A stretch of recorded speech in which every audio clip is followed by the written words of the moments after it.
حضور اکرم صلی اللہ علیہ وسلم اپنی دعاؤں میں کئی چیزوں سے پناہ مانگا کرتے تھے اور بہت اہتمام سے پناہ مانگتے تھے۔ عربی کے جملے میرے ساتھ پڑھ لیجئے۔ ایک تو حضور صلی اللہ علیہ وسلم کا نام آئے، درود شریف فوراً پڑھ لیجئے، آپ پڑھ لیجئے میرے ساتھ، اللہم صلی علی سیدنا محمد وعلی آل سیدنا محمد عدد قطر الامطار وعدد ورق الاشجار وعدد ما اظلم علیہ اللیل واشرق علیہ النہار۔ اب دعا پڑھا رہا ہوں، جو جملے پڑھا رہا ہوں یہ حضور صلی اللہ علیہ وسلم کی زبان سے نکلے ہوئے ہیں۔ جو جملے نبی کی زبان سے نکلے وہی جملے ہماری زبانوں پر آ جائیں، یہ ہماری بہت بہت بہت بڑی سعادت مندی ہے کہ نبی کی زبان سے جملہ نکلا، وہ میری اور آپ کی زبان پر آ رہا ہے۔ پڑھیے میرے ساتھ، اللہم انی اعوذ بک من القسوۃ والغفلۃ والعیلۃ والذلۃ والمسکنۃ واعوذ بک من الفقر والکفر والفسوق والشقاق والسمعة والرياء وأعوذ بك من الصمم والبكم والبرص والجنون والجذام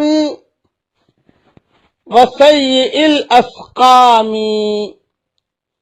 یہ حدیث ابو داؤد میں ہے۔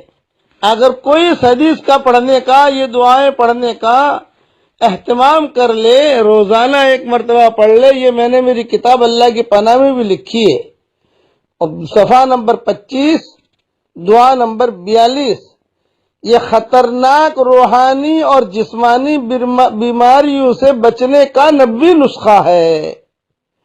اللہ کی ذات سے امید ہے کہ جو یہ دعا پڑھے گا تو نہ تو اسے کینسر کی بیماری ہوگی انشاءاللہ، نہ جو ہے گردے کی بیماری ہوگی انشاءاللہ، اور نہ یہ ریاکار ہوگا، نہ متکبر ہوگا، نہ جو ہے لوگوں کو پریشان کرنے والا ہوگا، نہ اس کے گھر میں فقر آئے گا، نہ اس کے یہاں کسی قسم کی بیماری آئیں گی، نہ کوڑی کی بیماری ہوگی، نہ برس کی بیماری ہوگی، کسی قسم کی، یہاں تک کہ یہ حدیث میں مانگا گیا کہ اس کا دل بھی سخت نہیں ہوگا۔ اچھا تو یہ ہے کہ امیجز بنانے والے ایسے امیجز بنائے، اگر کوئی اسے لکھ کر اپنے پاس عربی کے جملے رکھ لے، ترجمہ بھی رکھ لے اور روزانہ ایک مرتبہ پڑھتا رہے تو اللہ کی ذات کی امید ہے کہ وہ آدمی کبھی فقیر نہیں ہوگا انشاءاللہ، وہ آدمی کبھی ذلیل نہیں ہوگا، وہ آدمی کبھی کافر نہیں ہوگا، اللہ اس کے ایمان کی بھی حفاظت کرے گا، وہ آدمی کبھی فاسق نہیں ہوگا، کبھی منافق نہیں ہوگا، اللہ کی ذات سے امید ہے۔ وہ تو اس کا اردو کا جو ترجمہ جب کروں گا تب پتہ چلے گا۔ اس کے لیے اس چیز کا خاص خیال رکھیں جو میں نے آپ کو بتایا ہے۔ تو سبق نمبر 372 کے اندر گویا کہ عربی میں نے جملے کہہ دیے ہیں، اللہ تعالیٰ یہ دعا ہم سب کے لیے قبول فرمائے۔ اب میں اس کا اردو میں ترجمہ کر رہا ہوں، اور یہ حدیث کی دعا ہے، یہ یاد رکھنا۔ وہ حدیث کے سارے حوالے میری کتاب اللہ کی پناہ میں دیکھ لینا، اور بڑا حوالہ میں نے ابو داؤد کا پہلے دے دیا ہے۔ اب ترجمہ سنیے، ترجمہ میرے ساتھ پڑھتے جائیے، ایک مرتبہ درود شریف پڑھ لیجئے، اللہم صلی علی سیدنا محمد وعلی آل سیدنا محمد عدد خلقک ورضا نفسک وزنت عرشک ومداد کلماتک۔ گزشتہ کل جو دعا عربی میں پڑھائی تھی لمبی تھی، اب اس کا اردو ترجمہ پڑھوا رہا ہوں۔ اے اللہ، تیری پناہ لیتا ہوں سخت دل ہونے سے اور غفلت سے اور بہت زیادہ محتاج بننے سے اور ذلت سے، اور تیری پناہ لیتا ہوں محتاجی سے، کفر سے۔ سبحان اللہ، نبی کبھی کافر نہیں ہو سکتا، لیکن حضور صلی اللہ علیہ وسلم کہتے تھے کہ اللہ تو مجھے کافر مت بنانا۔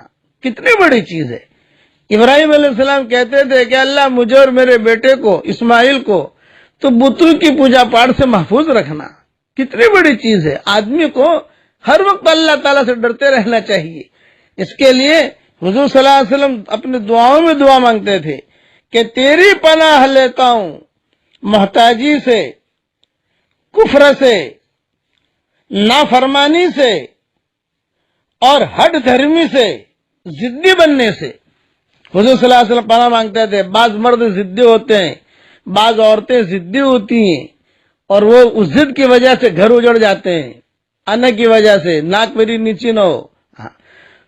تو حضور صلی اللہ علیہ وسلم پناہ مانگتے تھے کہ اللہ مجھے ہر دھرم مت بنانا، مجھے نافرمان مت بنانا، اور اللہ شہرت سے اور دکھاوے کے لیے عمل کرنے سے، اور تیری پناہ لیتا ہوں بہرے اور گنگے ہونے سے، جسم پر سفید داغ پڑنے سے، مجنون بننے سے، اور کوڑ کی بیماری سے، اور اے اللہ جتنی خراب بیماریاں ہیں ان سب سے میں تیری پناہ لیتا ہوں۔ یہ حدیث ابو داؤد میں ہے، ابن حبان میں ہے، مستدرک حاکم میں ہے۔ یہ 3 حوالے میں نے دے دیے، اس لیے اس کا خوب اہتمام کیجیے۔